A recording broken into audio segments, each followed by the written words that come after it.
hynafol sy'n denu llawer o ymwelwyr, ond hefyd yn denu llawer o bobl ifanc i'r tafarnau ac i gerdded y strydoedd fi nos. Pam dybed?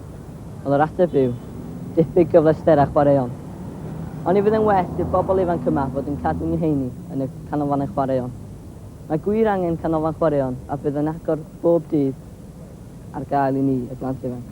Dyma glwb hamdden Rhuthun, sydd yn gostus iawn ac yn cynnig ychydig iawn i bobl ifanc. 12 pintiau melodi, heb sôn am y prisiau llogi. Felly, i bobl ifanc sy'n mynd i'r ysgol fel y fi, mae'n amhosib.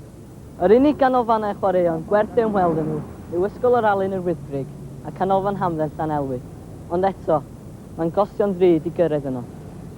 Dyma ysgol Bryn Hyfryd, ac yma gwelwn gamau at wella'r cyfleusterau yn Rhuthun.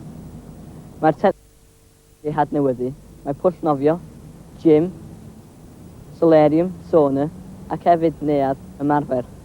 Ond eto, yma i le i gwyno, mae'r caeau am gael ei logi allan i'r cyhoedd, felly dim mwy o bêl-droed i ni. Ond yma i'r problem, nid yw'r ganolfan ar agor ddigon ar ddisadwn ar y Sul, dim ond y tua 12 tan tua 5. A wedyn, beth na'r bobl ifanc wedyn? I'r tafarndau, mae'n siŵr. Mae amryw o glwbiau ar gael, clwb rygbi, clwb criced, clwb pêl-droed, a'r clwb hwn, sef y clwb tennis. 6 pintiau melodi a cwrtiau gwerth chweil. Felly, beth ydyn ni angen yw canolfan chwaraeon a fyddai'n plesio pawb.